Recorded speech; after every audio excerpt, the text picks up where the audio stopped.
one narration, which is also sahih, the Prophet ﷺ said, there are no days in which good deeds are greater. أعظم عند الله ولا أحب إليه. There is no days in which good deeds are greater or more beloved to Allah subhanahu wa ta'ala من هذه الأيام العشر, from these 10 days of Dhul Hijjah. So the Prophet ﷺ says, فأكثروا فيهن من التحليل والتكبير والتحميد. So increase within these 10 days of takbir and tahmeed, or tahleel and takbir and tahmeed. Now the Prophet ﷺ here is stressing quantity. Of course, quality is important, but the Prophet ﷺ here is stressing quantity in the sense of keep yourself engaged with these forms of dhikr.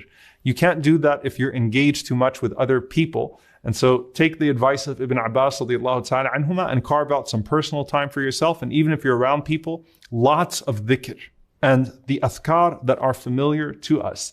When you're walking between places, when we talk about the last 10 nights of Ramadan, we always tell people that even when you're getting up to go get your suhoor or to do something else, keep yourself in a state of dhikr. When I have my Hijjah in Arafah, I always tell them, look, the lines are long for the bathrooms in Arafah, okay? Even when you're standing in line, keep yourself in dhikr. Don't just take a break, say, all right, let me go ahead and just start having a conversation. No, those are precious hours. Keep yourself engaged and busy in dhikr. And subhanAllah, what we find is an authentic hadith that Ibn Omar radiallahu ta'ala anhuma and Abu Hurairah radiallahu ta'ala anhu, that they used to go through the marketplace throughout the first 10 days of Dhul Hijjah. This is a lost sunnah. And they would shout out takbeer. They would shout out Allahu Akbar, Allahu Akbar, Allahu Akbar, prompting the people, even as they were in the marketplace, to say Allahu Akbar. Please don't walk into a shopping mall and start shouting Allahu Akbar. This is a sunnah that we take the best from, inshaAllah ta'ala, for ourselves to remind the Muslims, remind the believers throughout these 10 days.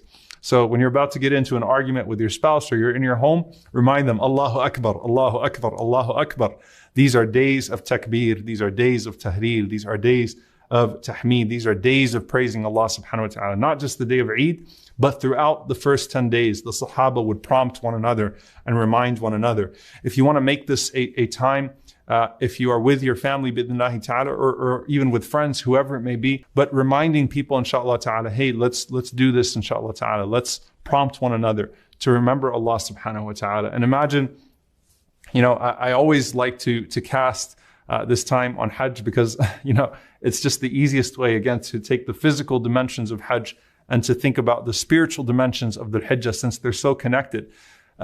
When you're in a bus that is on its way to the Kaaba and you're in ihram and there are people that are doing talbiyah throughout, labbaik Allahumma labbaik, that is a game changer. That keeps everyone engaged and reminded to keep on doing so. It's just, subhanAllah, a natural function of us that, even if I'm half asleep and I see someone next to me and they're going, labbaik Allahumma labbaik, labbaik la sharika laka labbaik, then I'll start doing it as well.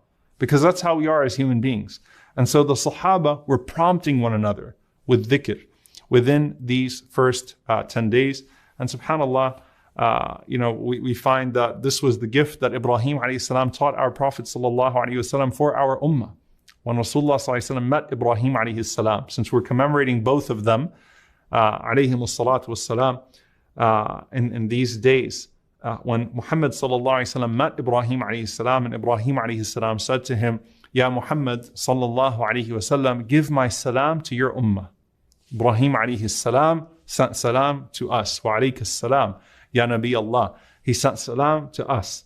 And he said, and tell them that Jannah has this vast plain and pure soil and sweet water. So Jannah is a beautiful, plain, leveled land.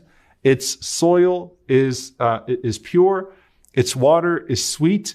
And you grow plants in that soil by saying what? SubhanAllah, Alhamdulillah, La ilaha illallah, Allahu Akbar.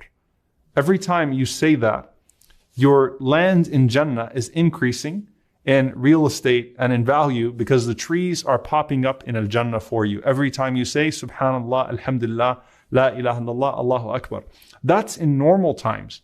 What about then in the best 10 days of the year where they are days of barakah, days where deeds are multiplied? So keep yourself busy. SubhanAllah, Alhamdulillah, La ilaha illallah, Allahu Akbar. SubhanAllah, Alhamdulillah, La ilaha illallah, Allahu Akbar.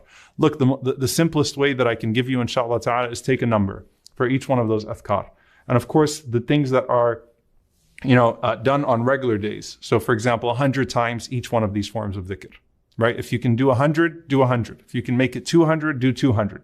If for the sake of these days, you say, I'm going to make them 1,000 each, inshallah ta'ala, but I'm going to put a number on myself, and then I'm going to try to do even more than that number, bi'idhnillahi ta'ala, then do so, because these are the best days of the year to do so, bi'idhnillahi ta'ala. SubhanAllah, walhamdulillah, wa la ilaha illallah, wallahu Akbar. Keep on doing so, bi'idhnillahi ta'ala.